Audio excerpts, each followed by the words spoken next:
Okay, yeah, she texted me and she's like, were you your cabling crew? Yeah, she's like, was your cabling crew dude working over there? And I'm like, oh. It could have been. The live stream has started and it is 5:30 PM.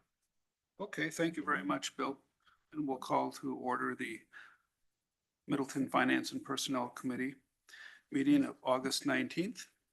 And can we start with roll call? Yes, Nairo, Here. Lorman, Here? Crow, Here. all present. All righty. And do we have any comments, updates, notes for the approval of the minutes? There were a couple of corrections that I received. Those have been updated online. Okay. Then we will accept the minutes as submitted. Audit of the bills. Yeah, and in addition to the regular bills tonight, there is a sheet, as you saw, with the additions. That's in the amount of $528,328.88. That includes 4 additional TIF payments for the second installment of TIF incentives, a payment for the attorney assisting with the liability claim for the Geisler claim. That's $4,325. The navigation easement for the property next to the airport, Lot 1, Deming Way, TITS-3 amount $2,809.79. The airport amount $8,429.36. And then finally, there is a bill from RG Heating and Cooling for a repair of the HVAC at the Flynn Audio site that we are leasing on Latitude as part of the former Latitude Graphic Building. $184. Okay, Move to approve the audit of the bills. and Lorman will second that. All those in favor, say Aye. aye. Aye. Any opposed? Okay. Thank you very much, Bill. Moving on, resolutions. Number 1. This is resolution 2025-33, amending the 2025 capital project fund budget for the Lakeview Park Tennis and Pickleball Court, project number 22-112. Fiscal impact is $125,000.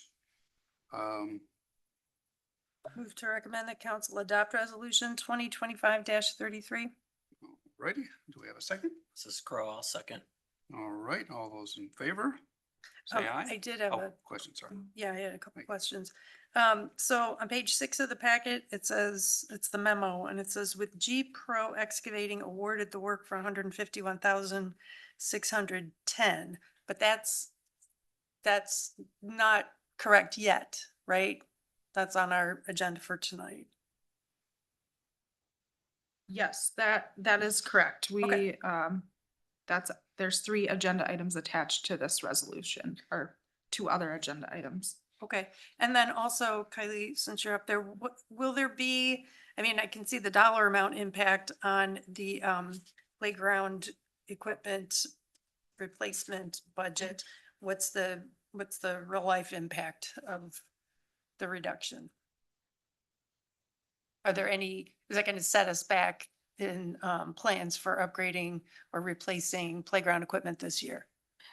It will not set us back this year. So, because we have 3 playgrounds in design, so we approved, a task order with, or we signed a task order with Architecture under a general services agreement, to design and do RFP services for, 3 playgrounds. And, we are requesting the, funds as one of our top priorities in the 2026 capital budget, for 3 playgrounds to be replaced, as we're behind on the replacements.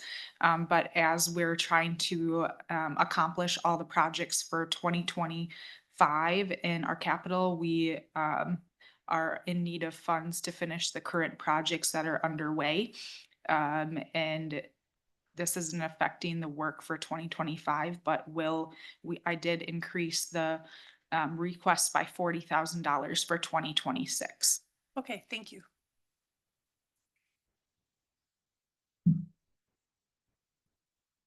Any other questions? Any way of knowing if there's gonna be more as they start cleaning this up or digging more?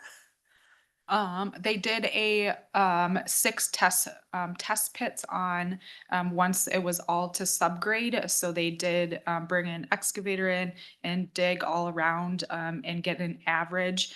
And so to complete the work with G Pro awarding G Pro, they have the highest average of what's needed to get removed and replaced. It is hard to measure all of the soils that can be taken out. So they used an average to determine what can be reused, what needs to be removed, and how much material has to be replaced. Ryan from Rettler Corporation, is he on at all, Brian? Yeah, yes, Okay. Kylie, I am. I don't know if you have anything to add to their question that they had, if there's if this would impact financially anymore once G Pro continue or starts work. Yeah, obviously it's difficult to know exactly what they're gonna run into as they continue. The dollars that are in the budget right now are based off of the 6 test pits that you identified, Kylie, 3 on each side of that footprint, and just figuring out the depths and how much of that poor material would need to be removed and replaced. That's not to say that that will and cannot change in between those test pits. But if we're going to be monitoring that as the contractor does proceed and measuring that as it goes along, and if there is any drastic difference, that's where we'd be engaging staff and discussing how to proceed if there was any difference from what we have settled there. Okay, thanks.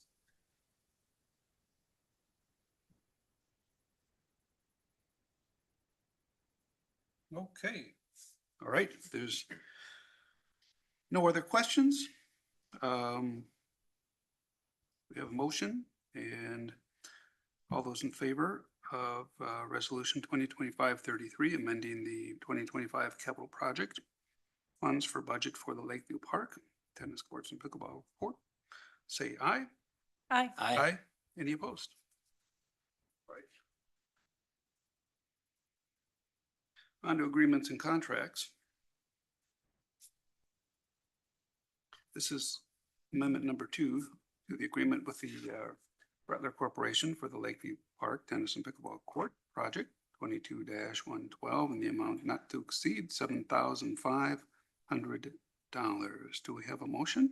I move to recommend the council approve amendment number 2 contingent upon city attorney review.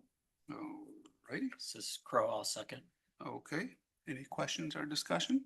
I just had one question. On page 26 of the packet, it mentions a stormwater management plan. And I'm just wondering if the city has received that. It's possible it's already been taken care of. Yeah, this is Ryan at Rettler Corporation. There is, and I think what you might be looking at is the original contract Mhm. for the Lakeview Park tennis pickleball design.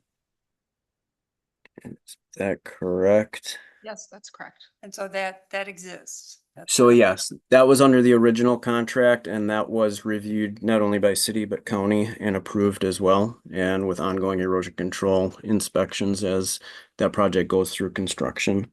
There's no additional stormwater management as far as this new contract that is proposed to go to G Pro. Okay, thank you.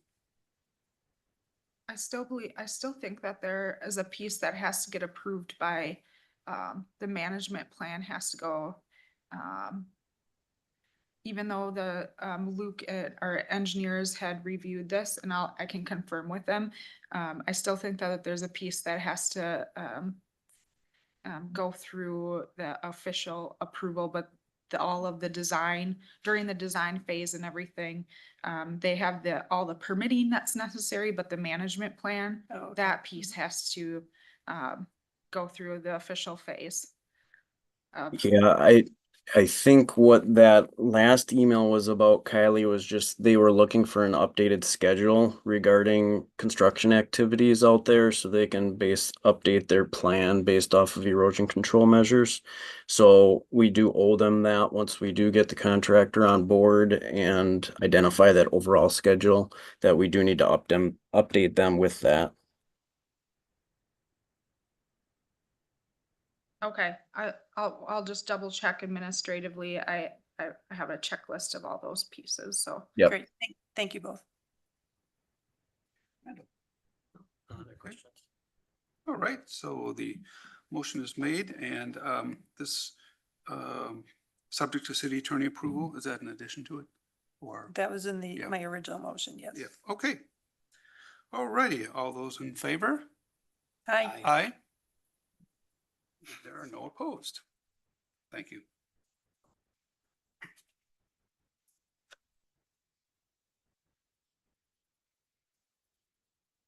All right, an agreement with Parkitecture Plus Planning LLC for planning services to update the 5-year comprehensive outdoor recreational plan in the amount not to exceed $38,740. This looks exciting. Move to recommend the council approve the agreement with Parkitecture in an amount not to exceed $38,740. Okay, how about a second? I'll second. All righty. Any questions and discussion for staff? I do have a question All for right. staff. So the corp was last updated 5 years ago. We're in the 5th year of our 5-year plan, right? 2025, it's through 2025. Through 2025. So, and the new plan will be from 2027 through 2031. So we're just, That's what I'm looking for because by the end of the plan, it'll have a capital improvement plan that we'd be adhering to. And at the time that the plan would be adopted and then implemented, I believe that's in the 2027 year and not the Not 26. 2026 year. So we have to submit a oh, I don't know what it's called off the top of my head, but it basically an extension from the Wisconsin DNR and submitting that letter for an extension to go through 2026. okay, that's good. On page 42 of the packet, it says review city ordinances pertaining to park development, maintenance and impact fees. Suggest revised language as needed. This is one of the tasks. And I'm wondering, does this mean, or would you recommend that we wait until the corp is drafted at least before council reconsiders the park impact fee? Because then we might get a recommendation from Parkitecture for changing the fee, or should we go ahead and do that before Parkitecture gets to this part? How I was looking at this is that, and talking through with Abby and, planning staff is that we, continue to work with Baker Tilly till the end of this year and, get a fee, to recommend at least financially, for the, ordinance and then policy can be continued to be rolled through with the court plan, but I think at least we could look at the fee that still could be discussed internally to determine the best plan or route. But I know with the subdivision ordinance change that they are trying to, or time-wise, I believe that's at the end of this year. So I think we can target at least that fee to get written into the ordinance. Okay, thank you. And then in the outcomes and deliverables, is there going to be a data file for layering into our GIS system, or are we providing that to them? Say that again. Well, I know we're trying to make sure a lot of information is available to residents on our GIS website. And I'm wondering if one of the deliverables, in addition to PDFs of the open space plan, which I assume is the corp, Mhm. right? That's just Yep, another term yep. for corp. And the meeting minutes and the written summary, will we get a data file back from them to put onto our GIS website so that people can look up? We have pretty I wouldn't say robust, but we're developing it. Okay. Our GIS, data, and we'll be providing them GIS data, in shapefile and, comparing that, and hopefully, that's something we're starting to work on now, so we can provide them all the information they need for the court plan. And we can continue to update through this process. I'm most interested in, acreage, for parkland, and confirming, all our parkland boundaries, since we've got all of our conservancy boundaries all identified and updated, and our native vegetation areas all identified. Our next phase of this is the parkland and phase. But I don't know that we need to update my Okay. GIS. Okay, and then also on pages 55 and 56, this is where the different city plans, and this is 55 and 56 of the packet. It lists all the different existing plans, and I would just encourage architecture to check out our sustainable city plan. I think it's Oh, really yeah. important that the corp or that they're aware of our lead gold status Mhm. and take that into consideration as they're preparing the corp. Mhm. I'm especially mindful of this council's decision in working with the school district to not allow artificial turf on fields at the high school. And so I just want the architecture folks to be aware of that. And also, you know, would solar and other sustainability features be recommended in the corp? Because I think that would be important as well.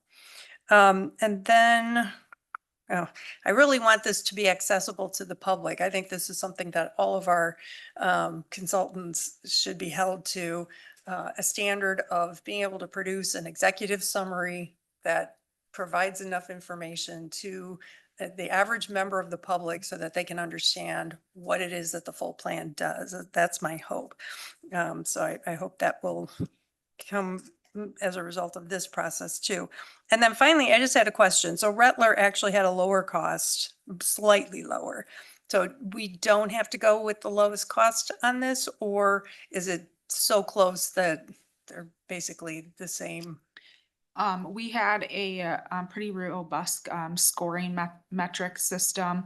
And so we actually didn't, cost was a part of that scoring system, and we had different staff and PRFC member involved in scoring of all of these RFPs, and it is a professional service, so we don't have to provide to the lowest quote or lowest bidder. And so they scored the highest collectively. Okay. Architecture. Thanks, Kylie. Randall. No Okay. questions. Okay, so we have a motion in front of us for the agreement with Architecture and Planning LLC for planning services to update the 5-year comprehensive outdoor recreational plan in the amount not to exceed 38,740. All those in favor, say aye. Aye. And any opposed? Right. Item number 3. Agreement with Harmony Construction Management, Inc. for construction management of Crazy Park Shelter, 21-117, in the amount not to exceed $17,600. Move to recommend the council approve the agreement in an amount not to exceed $17,600. Alrighty, I'll second that. Any questions for staff or discussion? One of these. Yes. Two contract, I don't remember now if it's this one or the other one. Nope, subject to city attorney approval? Subject to city attorney approval, yeah. Is it this one or? You want all of them? Well, Is it the one with one red? of these two, they were both supposed to be, at a limit, up Oh. exceeding, but the language in one of these one of the two contracts suggested that it might be more, and I think it may be this one. Yeah, this one has different language than our other one. Okay, not a previous, So that should be an estimated total amount. It should read in an amount not to exceed this, the same as our other services agreement. okay, so we'll say not That's what, to exceed. we said. Yep. Yeah, we did say that. Not to exceed 17,600. Right, I just wanna make sure that the contract actually reflects that as well, which right now it does not. Okay, so, So, okay. I'll amend my motion to move to, or actually I'll substitute it. I move to recommend that council approve the agreement with Harmony Construction in an amount not to exceed $17,600, subject to city attorney review and approval.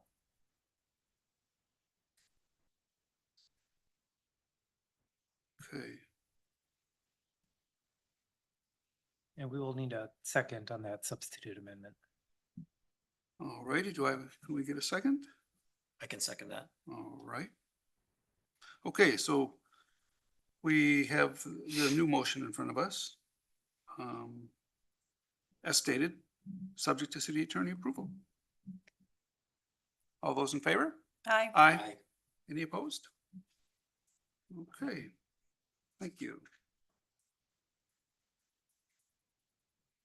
Item number 4. For some reason, this has come before us before. This is a final draft. Publishing services and agreement with the Nye Turner for the 2026 Visitors Guide. I move to recommend the council approve the agreement. And I will second that. I have a question. On page 139 of the packet, there are 3 lines under page count. And I checked last year's agreement and there's just 1 line. So it says 32 pages, 4-page cover, 6-page gatefold, and 36 pages, 4-page cover, 6-page gatefold. I'm just wondering what's up with that.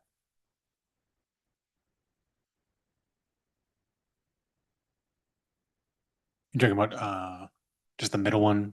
Yep. Because the fact that Because it was only 1-page count listed last year and it was the 32, 4-page cover, 6-page gatefold. And I'm not sure if this is 3 different options or, I can verify with the tourism director, but I'm gonna assume that it's the first one, the 32 pages, and the other 2 would be stricken.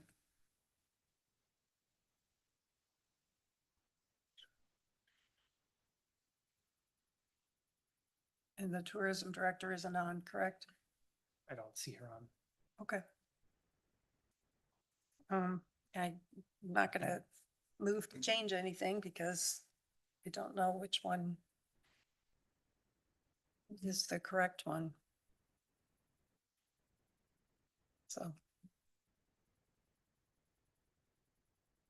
Well, do we not want to move ahead? I think it's I mean, fine. They're not gonna do, if we're not under any They've- pressure to get this done. well, they've had this agreement with us. I mean, they get it every year, so I'm sure Mari will work with them.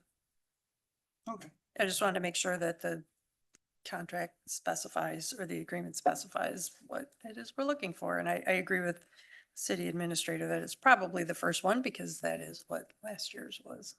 Okay. All right. Randall? No questions. Okay. All those in favor? Aye? Aye. Aye. All right, ayes have it. Bids and quotes.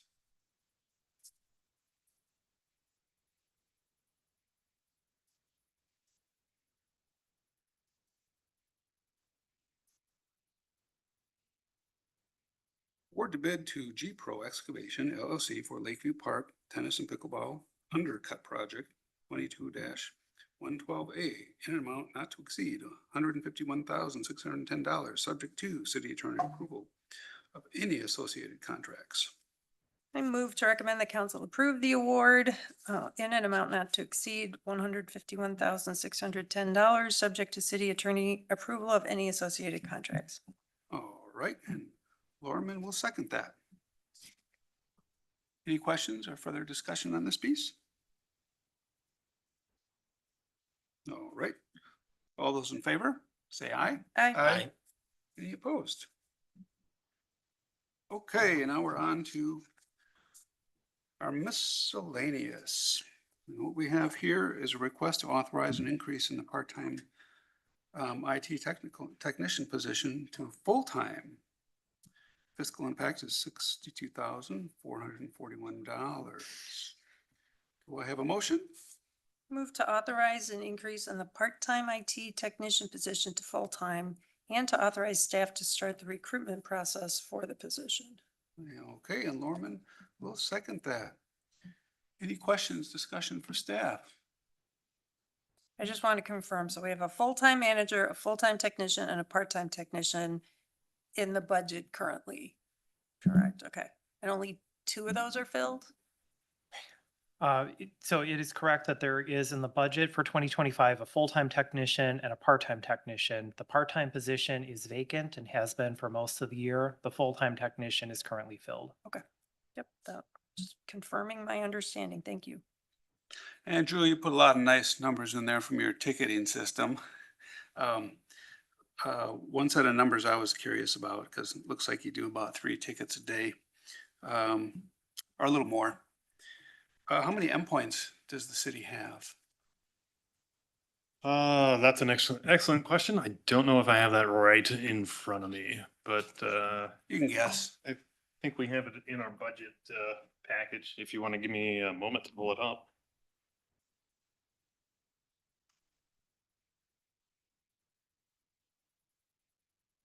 I'm just curious what the metrics to people to endpoints were. It's pretty high just because of the fact that we have a very robust vehicle fleet. And Oh, when I say endpoints, so Yeah. so you have to count all the laptops and all the yeah, so vehicles. laptops, computers, I mean, Yep, in the cars, squad cars as everything. well too and everything. So, yeah. So we definitely Like 300, do you think? about 200 plus total just in Okay. that scope, and that's not counting, servers or anything of that nature. So, Okay.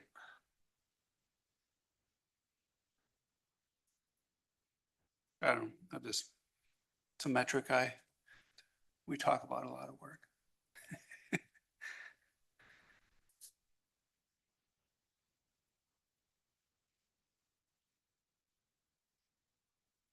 But if you don't have it, I'm okay with your guesstimate. it's when you realize you have far too many subfolders for trying to organize things. Yeah, So. yeah. So you don't have a console, like a patch management console or a, So for Ability most of our scan. patching solution, we also have an agreement with Marco Technologies. okay, Theirs is a break fix type of solution. They also act as a kind of a level 1 help desk. I forgot my password, Excel broke on me, things of that nature.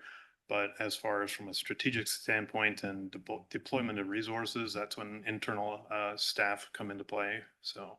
so, you don't have a tool like a, We use internally, we use SCCM, Microsoft's okay. SCCM to do deployment for, just for software Oh, itself. okay, so when you look at your SCCM, it'll tell you the Yep, total amount of endpoints in there, for example. correct, Okay. yeah, So you do have, and that's an on-prem service, the correct, SCCM? yep, we have that on premise. We also utilize Auvik. I don't know if you're familiar with that solution, but Auvik goes out and it'll also look at all of our endpoints, and it also looks at all of our switches and our topography as far as for our network alignment. So, Okay, let's see here. I did pull up the workload statistics from the budget, if that's helpful. Yep, that was actually where I was going to. So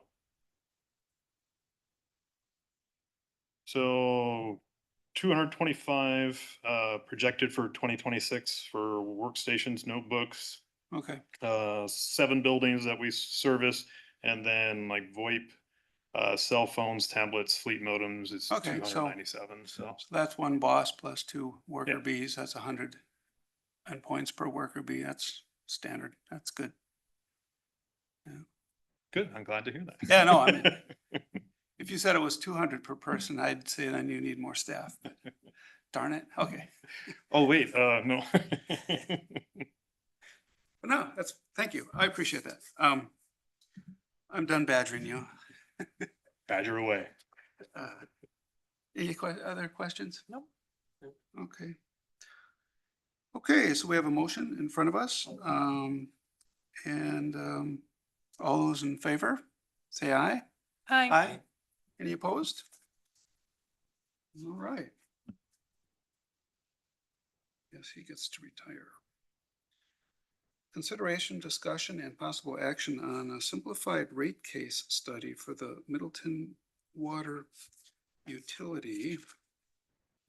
Looking to our liaison and water utility expert. Consideration, discussion, possible action. No fiscal impact. Do we have a motion? I move to authorize water utility staff to file a new simplified rate case with the Wisconsin Public Service Commission. All right, do I have a second? I'll second. Okay. And, I just want to let you know, Mike Meyer is available on the Zoom if you have any questions for Mike. Thank you for being here, Mike, but I did watch the Public Works Committee meeting, so. Oof, I'm sorry about that then. It was No. very informative. Thank you. Thank you very much. do you have any high points you'd like to pass on to us? Mike? Because I didn't watch the meeting. I'll just read Oh. from the packet. It says this process, the simplified rate case provides an inflationary type increase that helps utilities maintain revenue continuity. Customers may benefit from a utility using the simplified rate case process to provide smaller, more frequent increases. Exactly. Beautiful. No, I have no other questions. All right. Thank you. Well, thank you. Okay, all those in favor, say aye. Aye. Any opposed? All right.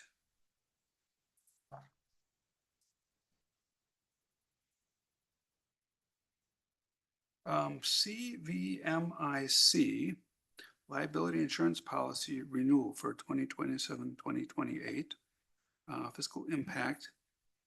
So currently we're at, it will go from 75,648 to 77,287 for 2027 and up to 78,674 through 81,924 for 2028.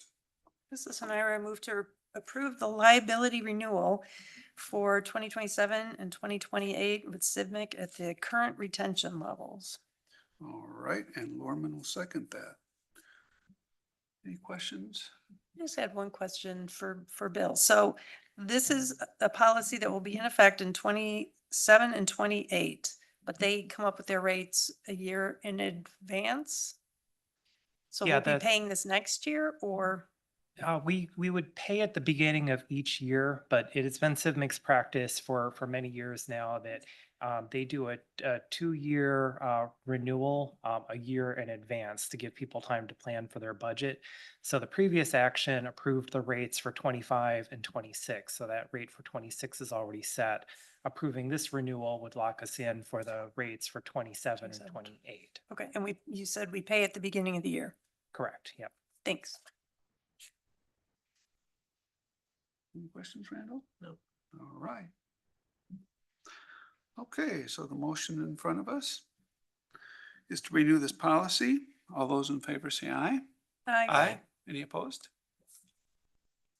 Okay. Debt management policy analysis and review by city staff. Take it away, Bill. Yeah, thank you. And I should just note before I start, this item was intended for discussion purposes this evening. It is not on the council agenda.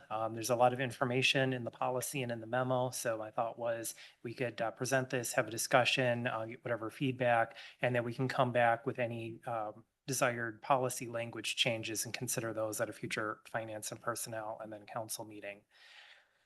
So I'm just going to walk through a couple of the main points in the memo, and then we can take a closer look at anything or answer questions. As I noted in the memo, the city adopted a debt management policy in October of 2017. That is one of the best practices from the Government Finance Officers Association, or GFOA, to have a debt management policy. And our policy follows the outline that they recommend. And there are several things included in the policy identifying what types of things are eligible for borrowing or capital financing, what procedures are used for debt issuance, and then establishing some targets for levels of debt. One of those targets refers to a state requirement, which is the first one.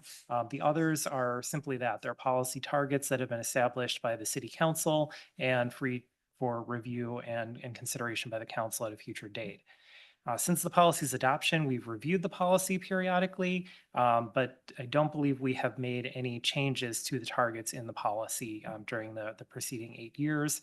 I thought this would be a good time to do a full review of the policy, given the amount of time that's passed, the discussions about the community campus project, looking at future debt, as well as this discussion about the Moody's rating and where we are relative to the Moody's credit report. The policy targets in the policy, the first one looks at direct debt to equalized value.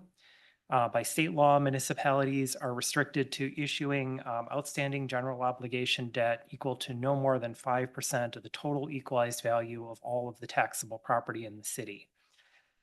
As Middleton has paid down its amount of debt and as the value of property has grown, there's significant capacity there.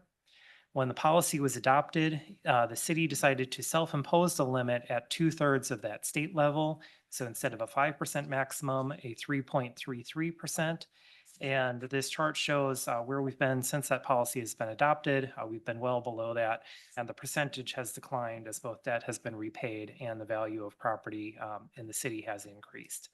I'm not recommending any change to that policy. I think it still provides plenty of flexibility for the city. And I think it's a good practice to not be bumping right up against the state limit. So having the limit of 2/3, from my point of view, makes sense. And if you'd like, maybe I can just pause there and see if there's any questions, or if you'd like, I can go through the rest of the items and we can discuss at the end. There's a preference. Okay, moving along. I have one question. So you said that this is having a debt management policy is a GFOA best practice. One of the items in our policy is a requirement, and that's, well, it's a target based on state requirement. Our target is the 3.33% versus the state's 5%. The ones that are coming up, though, those aren't in the GFOA template, or are they? The GFOA policy says that it having targets is a best practice, and they give examples of some type of targets that may be appropriate. They don't necessarily say you need each one of these or which ones to have, but that it's a discussion you should have as your community of what measures make sense for your community. Okay.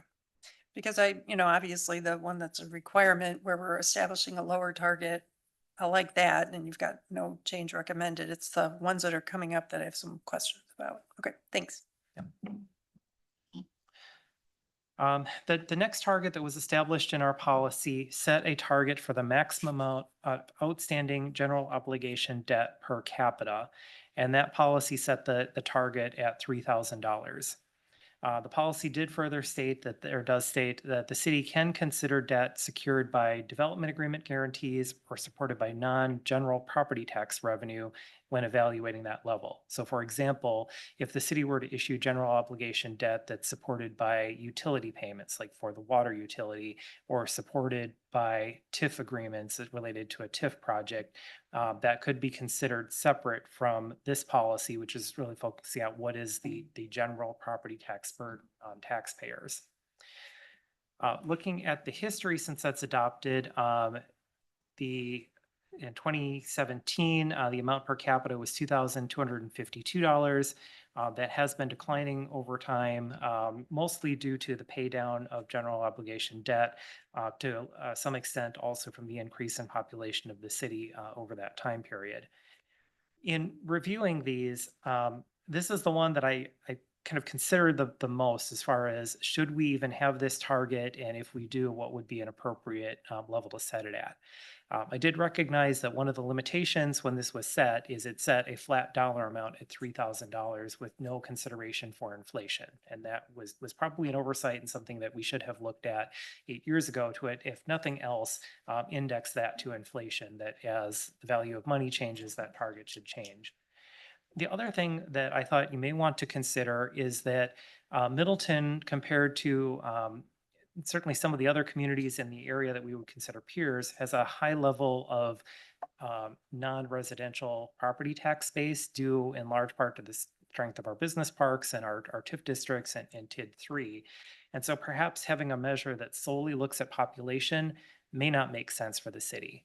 So one option would be to not have a per capita target and simply rely on the equalized value limit, which is the first one, as well as things like the tax rate, which is one of the later targets. Another approach would be to look at maintaining a per capita target, but factor in both inflation and looking at what portion of our tax base is residential versus non-residential. And if we were to take both of those into consideration, looking at how much inflation has changed since 2017 and looking at what percentage of our tax base is residential versus non-residential, that would potentially result in a current target of up at $7,045 per capita. I did look at, based on our current population, where that target would be compared to the first item, which is strictly equalized value only. And it's close, although this is a bit more restrictive. With this limit, based on those changes, the limit based on our current population would be $173 million. Under this first limit, based solely on equalized value, it's $190 million. I think this is one in particular where I think discussion would be helpful of, do you feel that it's important to have a per capita target? And if so, what are some of the considerations that would be taken into effect? I think 3,000 is probably overly restrictive in my view, looking at the community and the size of our tax base. Not sure if this is the right number or target, and if we feel that there's value in having a per capita target versus just looking at equalized value and tax rate. So, happy to answer any questions or if there's any thoughts before I move on. Yeah, just how's the community looked at from an outsider's perspective? Say we're not really putting together a per capita target and, going more with the equalized value, or, I'm just more thinking from metrics of how someone looks at us from the outside, from a rating standpoint and things like that. So I defer to your judgment, but whatever kind of makes our toolbox look as full as possible. Yeah. Yeah. When Moody's, for example, will look at debt and they do their rating analysis. They'll look at the overall level of debt. They'll look at equalized value. They do look at things like population trend and demographics. They also take into account indices of community wealth, like what adjusted gross income would be or property value per capita, but they don't necessarily look directly at a debt per capita target. They're really concerned about the level of debt related to our ability to raise revenue, which is what's driven by property values and equalized value. And then what do you think is kind of the type of thing that would be the most useful, not only for you internally, but moving forward and having future discussions and presentations to a council or public, and what is understandable and digestible to the layperson in this process. So, from that perspective. Yeah, I guess from my perspective, I think having the first measure based on equalized value, because that is a state requirement at the 5%, I think that makes sense to have that and to self-limit that.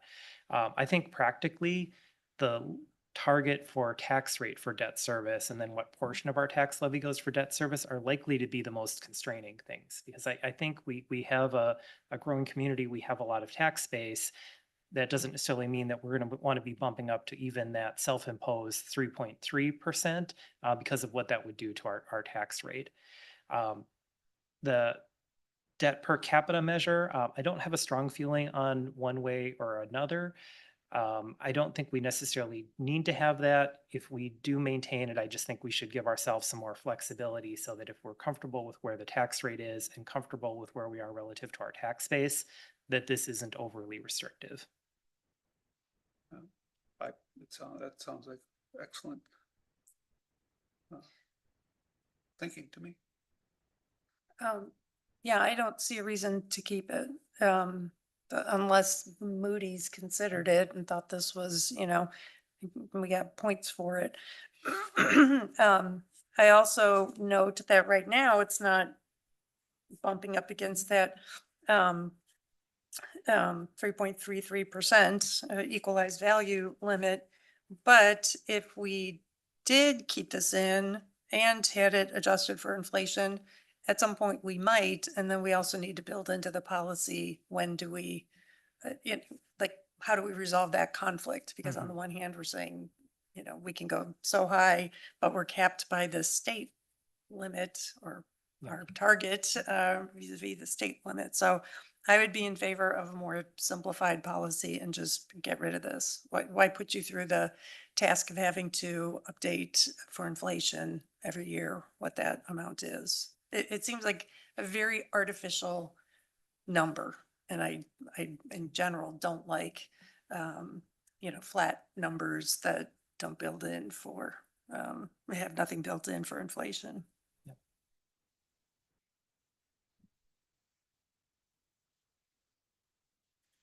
Yeah, I certainly wouldn't see a problem if we did that. I wanted to propose some things just for comparison, that if we wanted to keep this in, this would be a recommendation of a way to do it. But I don't see a problem with removing that. And I think the other targets let us look at this from different perspectives already, of looking at total tax base, looking at tax rate, looking at split of our tax levy, and that may be a reasonable having those three measures rather than including this one as well.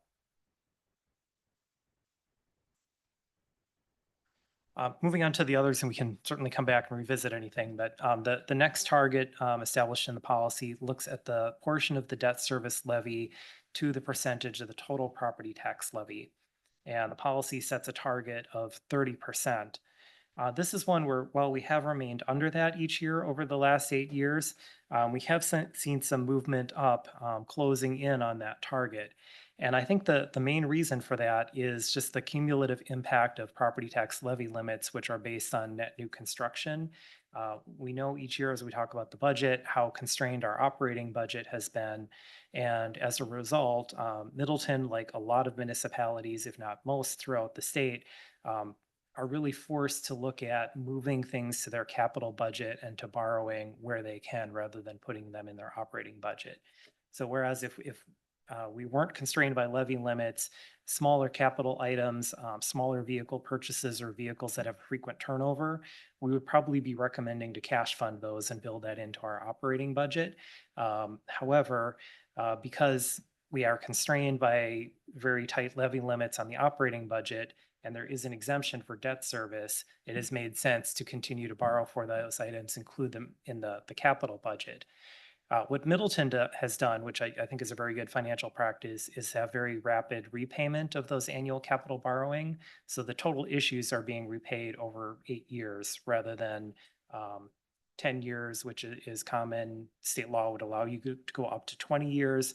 But knowing that there's a lot of those smaller items and frequent turnover vehicles, we've kept that to a lower term, which helps reduce our interest costs, even though we are borrowing for those items. So coming back to this measure, my recommendation is that we would look at increasing that target. I'm suggesting 40%.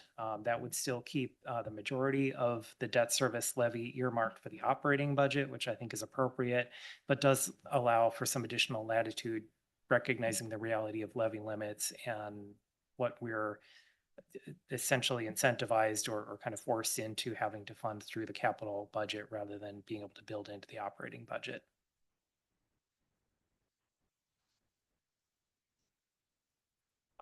And then the final policy target is looking at the tax rate for debt service. And when the policy was adopted, it set a target level of $2.10 per thousand in equalized value. The city, despite its rapid repayment of debt service, that equalized rate has dropped over time. And we've been increasing our levy during that time period for debt service. However, as the growth of the community and the growth of the tax base continues, that equalized value number has gone down over time. At this time, I'm not recommending any change to that target. I think we already have capacity under that target, and I think that will continue as additional facility debt is paid off over the next few years. We will also have a bump to our non-TIF tax base with the closure of TID 3. And I think with those two things, we'll have additional capacity in this mill rate for debt service, which is currently $1.28, is projected to drop down to about 90 cents through both the repayment of some other facility debt and the closure of TID 3. The policy does talk about a potential exemption to that for projects that would be approved by referendum.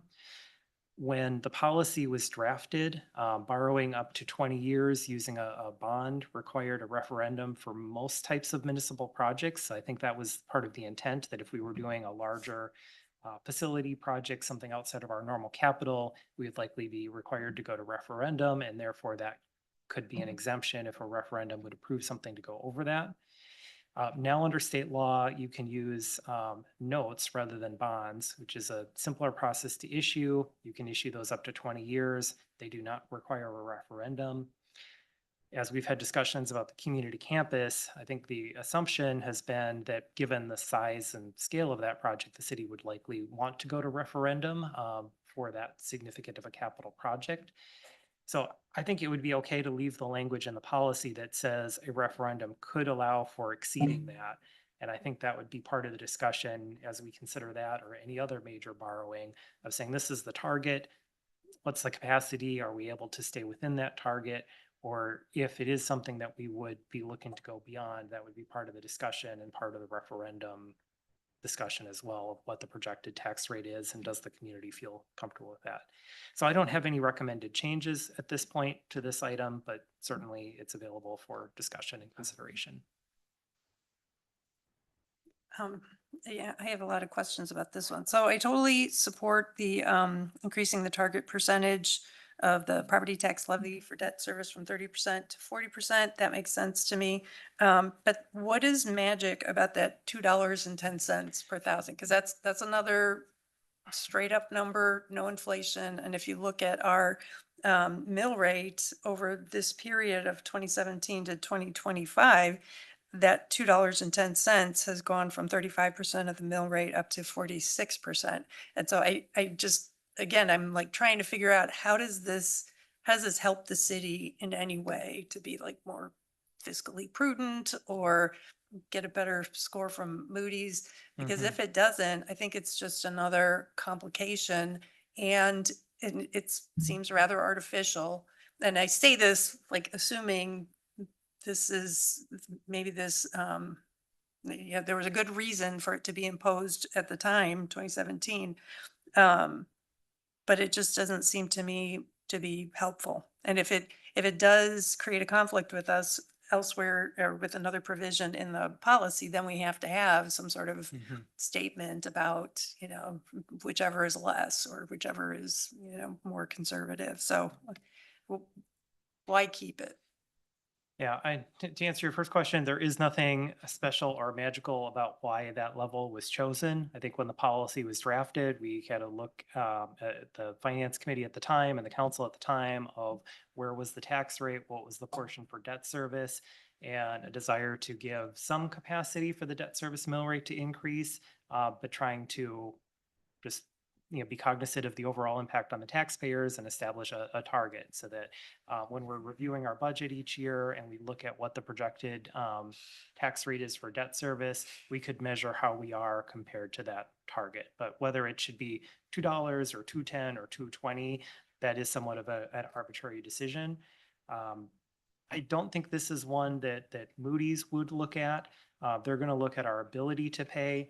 once we issue debt as general obligation debt, that becomes, we are pledging our taxing authority to repay that debt. That is the definition of general obligation. So even if we needed to increase the debt service and therefore the debt service tax rate to pay for the debt that we've issued, this policy wouldn't bind that. We would be obligated to pay for the debt that we've issued. So I think it's just more internal rather than something that Moody's is going to look to this provision. And, if that provides value to be able to measure against a certain target, I think that's where it started from. I think it's up to this body and the council whether or not they still see value of having a target.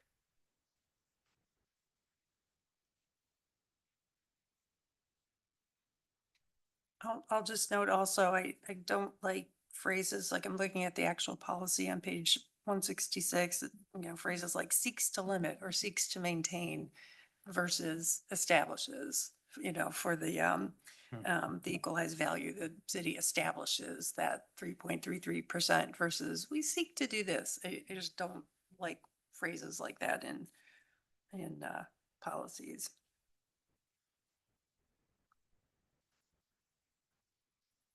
Just going up to the memo, there's one more item in the policy that I wanted to reference, and that is the method of sale. So just as a little bit of background, there are two primary methods of issuing debt. One, which the city of Middleton has been using for many years, is a negotiated process. We've identified our underwriter, which is Baird. We work with them on preparing the information. On the day of sale, Baird's marketing team will go out and see what they feel they can sell in the market. They will provide interest rates to us. We review those, try to make sure those are reasonable based on the market, and then we award the sale. And I think that generally has worked well for the city.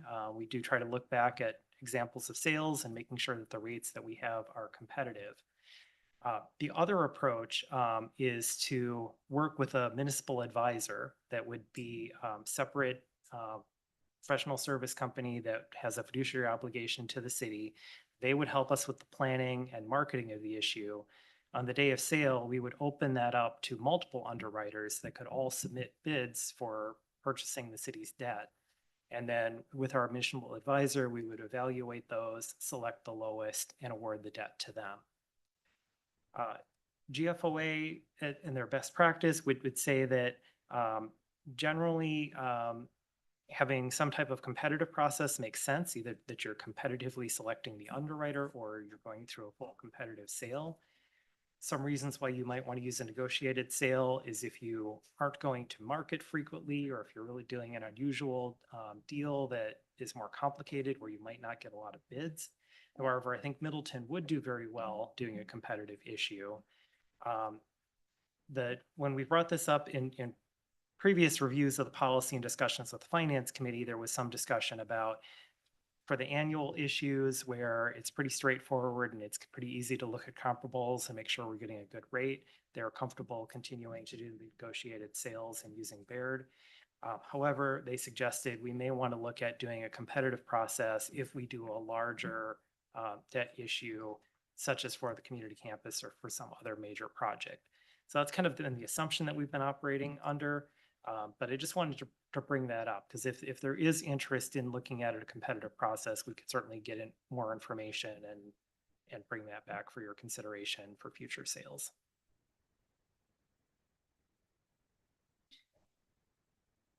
And Bill, are you suggesting that the policy should specify this, or because I certainly think that we can provide guidance, but I'm not sure we need to specify anything in the policy. Yeah, the policy is written broadly enough that it allows for either method, and I think that's fine, but just as part of the review of the policy, I wanted to bring up the topic, and if there is direction for us as we plan for our 2026 capital borrowing or for a future facility project, I agree. I don't think we need to amend the policy, but would certainly appreciate any feedback from the committee.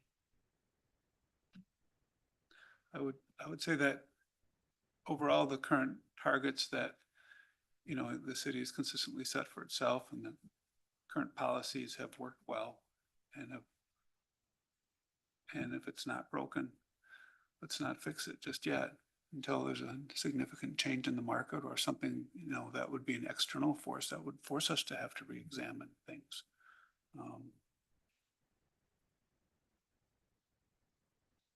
This might sound like a pretty far out question, but do either of these methods, either the negotiated sale or the competitive process, give us the ability to not sell any of our debt to China, Russia, North Korea, or Iran? Because I know those are, given, I just came from a geothermal convening and we were talking about the tax credits that will continue to be available for geothermal. But if you're an entity that has debt sold to those 4 countries, then you're not eligible. Okay. Yeah, I would probably want to do a little bit more discussion about that. In general, when we sell debt, we're selling it to an underwriter, like a Baird. And if you do a competitive sale, Baird would likely be bidding on that. There'd be other companies. But then once the underwriter has it, they're going to turn around and sell it to other investors. And that's where we don't have control, because then it's in the secondary market and it can be sold to anyone at that point. Okay, yeah, and I don't think the guidance has come out from the federal government yet as to how to, is that second layer of sale, does that, put the target on our back that we're no longer eligible, or are our hands clean? Probably the amount of debt we put on the market is so tiny. Yeah, but Nobody even, they're like, right, it's just something for us to make sure we're aware of and understand what the implications might be. Can I ask some more questions? Or have we finished or do you have all the info you need from us on the negotiated sale versus competitive? Or are you looking for more? Yeah, I guess I'm not hearing any desire to change the policy language, which I think is fine. I think kind of my assumption would be that we would likely look at potentially a competitive process if we're doing a larger issue. I think we may want to revisit the discussion as we approach our 2026 capital borrowing, and just see at that point what interests you have at that time, if we continue our current process or if we want to look at giving a competitive process a try at that time. But I don't think we need a decision today. I was just wanted to raise the topic. And then I did include in the memo just some information about the Moody's credit opinion and the long-term liabilities ratio, which is one of the key metrics that they look at. There's not policy guidance related to this, and I don't think it would make sense to include this in the policy because there's things outside of our control that factor into this. But Moody's, for this key measure, they will look at debt. They'll look at net pension liability, which is looking at the Wisconsin retirement system as a whole, and then what our share is based on the size of our payroll compared to everything in the WRS. So in years where WRS is doing well because of their actuarial results, this number ends up looking better for us. And some years it goes the other way. Overall, compared to other states, our pension liability is much lower than in many other places, but we don't directly control that item. And then the last piece is primarily our compensated absences for things like sick and vacation accrual. And we have been trying to put aside resources for that, which helps within our available funding. So overall, for the long-term liabilities ratio, we are trending very well, and we're at a point where, based on this measure, we would be considered at a AAA rating for this measure. And one of the comments that Moody's had in their credit opinion as one of the factors that could potentially lead to an upgrade would be maintaining this ratio at around 100%. They also had indicated that one factor that could lead to a potential downgrade is a substantial increase in the ratio to over 250%. But I did want to clarify that when Moody's looks at it, they're looking at an entire scorecard, and this is just 10%. So this is one factor they look at. This one ratio isn't going to cause an upgrade or downgrade by itself, but it's just something to keep aware of.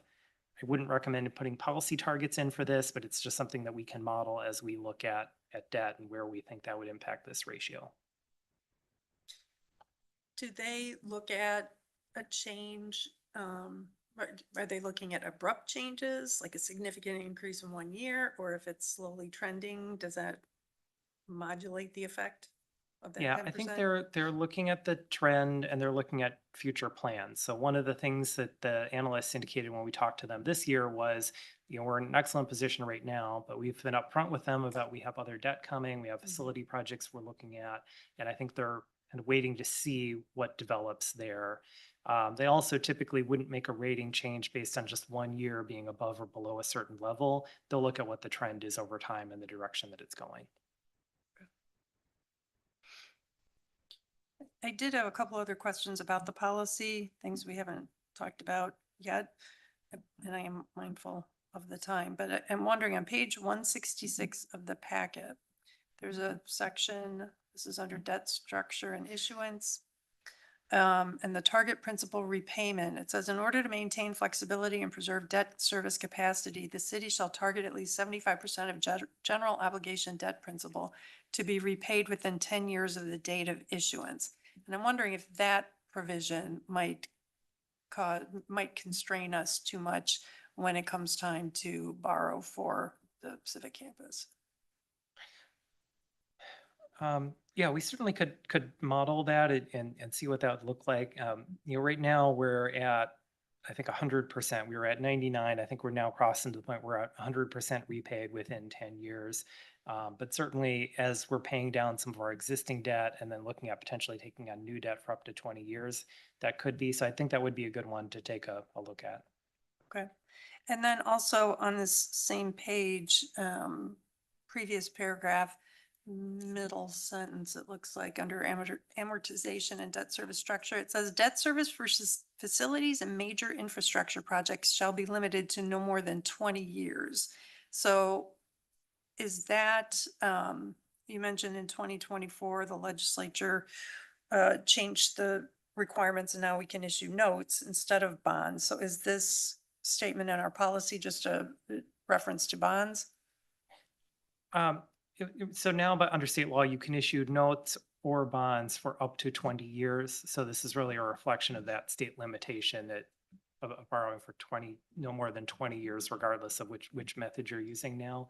I think what the intent was to really focus in on those things like street resurfacing and capital equipment, that we have a lower or a shorter term on those because they're generally, at least for the vehicles, a shorter life period and they're more recurring. But that we could go up to the 20 years allowed by state law for things like the facilities and the major infrastructure projects. Okay. And perhaps one approach would be to just reference the state law limitation rather than to say the 20 years. I think that's where that number came from, though. Okay, thanks.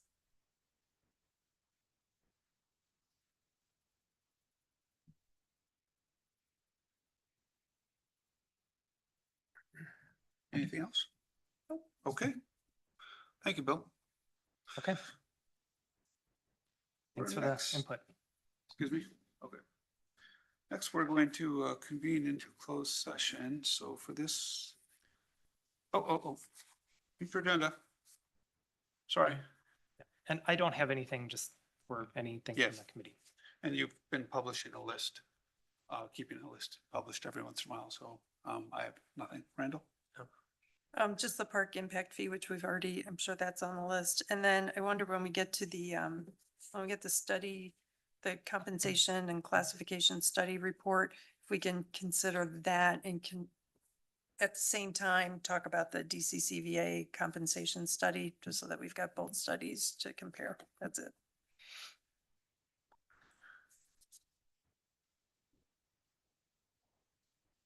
Okay, thank you. Move to convene into closed session pursuant Yeah. to Wisconsin statute 19.851C for considering employment, discussion of recruitment and selection of EMS chief and assessment of candidates. And I'll second that. Okay, roll call vote. Alder Haniro, Aye. Alder Lorman, Aye. Alder Crow, Aye.